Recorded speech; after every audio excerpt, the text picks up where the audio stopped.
எனக்கு இன்னைக்கு ஞாபகம் இருக்குது. ஒரு நாள் காவல்துறையில் காவல் நிலையத்தில் வச்சு ஒரு குறிப்பிட்ட மனிதன் என்னை ரொம்ப பேசினா பார்த்துக்கிடுங்க. காலையிலே என்னை பிடிச்சிட்டு போயிட்டாங்க. 7 மணிக்கு இருக்கும். போய் போலீஸ் ஸ்டேஷனில் வராண்டாவில் செருப்பை கலத்தி போட்டு செருப்பில் உட்காந்துருக்கேன் பைபிளை வச்சுட்டு. சாயந்தரம் 7 மணிக்கு தான் அவங்கள வர சொல்லியிருக்காங்க. பகல் முழுவதும் உட்காந்துருந்தேன். ஒரு நாதியும் இல்லை. குடிச்சியாடா சாப்பிட்டியா எதுக்கு இருக்கேன்னு கேட்கறதுக்கு உட்காந்துருந்தேன். ராத்திரியில் ஒரு 62 பேர் வந்தாங்க. 2 பேர் தான் எங்கள் ஊரில் இருந்து. 60 பேர் யாருன்னே தெரியாது. தோத்தரை வந்து இவன் இந்த ஊரில் இருக்கிறதுனால பிரச்சனைன்னு ஏகப்பட்ட கையெழுத்து. அப்போ கடைசியில் நானும் எழும்பி நிற்கிறேன். ஒன்றுமே தெரியல, என்ன நடக்குன்னே தெரியல. அப்போது தோத்தரை போலீஸ் ஸ்டேஷனில் இன்ஸ்பெக்டர் உட்காந்துருக்கிறார். அப்போ அந்த வக்கீல் என்ன செய்கிறான், அவர் என்ன சொன்னார்னா, இனி இந்த ஊரில் ஒன்று நான் பார்க்கவே கூடாது, இனி இந்த ஊரில் ஒன்று நான் பார்க்கவே கூடாதுன்னா. எனக்கு அவனை பார்த்தா பரிதாபமாக இருந்துச்சு. சிரிச்சிட்டேன் நான். ஒன்றி உனக்கு எனக்கு ஏதாவது பிரச்சனை இருக்கணும், சொத்து தகர ஒன்றி என் கோழி உன் வீட்டில் முட்டை போட்டிருக்கேன்னு, இல்லை உன் கோழி என் வீட்டில் முட்டை போட்டிருக்கேன். அந்த மாதிரி கோழி வளர்க்குற பழக்கம் நமக்கு இல்லை. இவனுக்கு எனக்கு என்ன பிரச்சனை? இவன் வந்து பயங்கரமாக என்ன சொல்கிறது, உச்சக்கட்ட பிரச்சனையில் வந்து நின்று பேசுகிறான். எனக்கு சிரிப்பாக வந்து நான் சிரிச்சிட்டேன். காலையில் நான் 7 மணிக்கு என்ன வர சொன்னீங்க? நான் காலையில் 7 மணிக்கு வந்தாச்சு. நம்ம வந்து உட்கார வச்சிருக்கிறேன். நீ சாயங்காலம் 7 மணிக்கு வந்தா நீ எவம்னே எனக்கு தெரியாது. உனக்கு எனக்கு எந்த பிரச்சனையோ 7:30 8:30 ஒன்றும் கிடையாது. நீ வந்தால பேசாமல் வாங்கிட்டு போய் பீஸா வாங்கிட்டு போண்டியதானே. என்கிட்ட வந்து நின்று சொல்லாலே ஒன்று நான் இனி என்ன செய்யப்படாது, பார்க்கவே கூடாதுண்ணா. எனக்கு சிரிப்பு தான் வந்து வேற என்ன சொல்ல சிரித்தேன். நான் கோவத்தில் நிற்குமா நம்ம சிரிச்சு அவனுக்கு எப்படி இருக்கும்? சவ்வெடுத்து வச்ச மாதிரி இருக்குமா இல்லையா? அவனுக்கு பற்றிக்கிட்டு கோவத்தில் ஓடி வந்து அடிச்சுன்னா எனக்கு ஒன்றும் தெரியல, எவனே தெரியல. அவன் வந்து நம்மள்கிட்ட வரப்படாது போகப்படாதுன்னா நம்ம இந்தியா மொத்தம் அவனுக்கு எழுதி கொடுத்துருக்க முட்டாப்ப எனக்கு உண்டா இல்லையா? அவன் தோத்துறான். எனக்கு சிரிப்பாக வந்து மறுபடியும் சிரிச்சேன். அவன் ஓடி வந்து ஆட்டிய மண்டையை உடைச்சு போடுவேன். எனக்கு என்ன சொல்ல, நான் சொல்ல புரியுதா இல்லையா? இல்லை நீ யாருன்னே தெரியாது.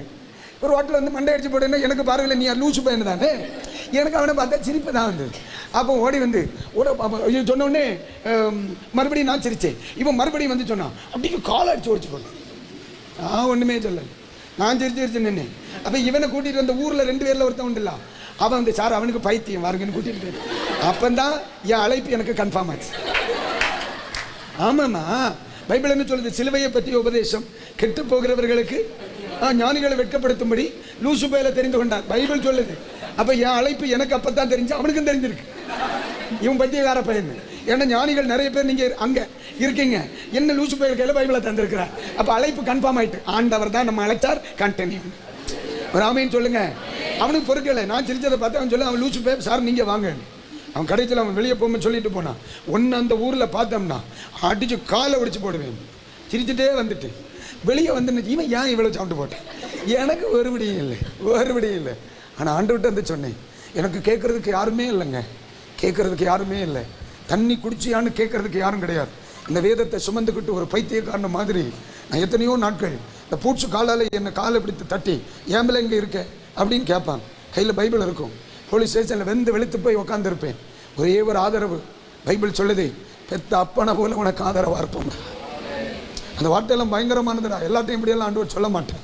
அன்னைக்கு ஆண்டவர் எனக்கு இன்னும் நினைவு இருக்குது. அந்த மனிதனுக்கு 38 வயதாயிடுச்சு. எனக்கிட்ட அப்படி சொன்னவனுக்கு என்னிடத்தில் பேசி 68வது நாள் அவன் கோர்ட்டுக்கு போயிட்டு வீட்டில் வந்து உட்காந்து மனைவிட்ட டிவியை கேட்டான். நியூஸை பார்த்துட்டு இருந்தான். இருந்த இடத்துல சொல்லி முடிஞ்சிட்டான்.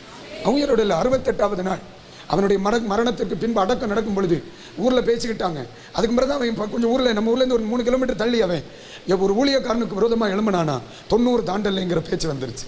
உண்மையாக சொல்கிறேன், கேட்பதற்கு யாரும் இல்லை என்று நாம் நினைக்கிறோம், நமக்கு ஆதரவுக்கு யாரும் இல்லை என்று நினைக்கிறோம். ஆதரவாக இருக்கிற ஒரு தெய்வம் உண்டு. எனக்கு நல்லா தெரியுங்க, நிறைய சொல்லுவேன் நான் பேசிக்கிட்டு இருந்தோம்னா.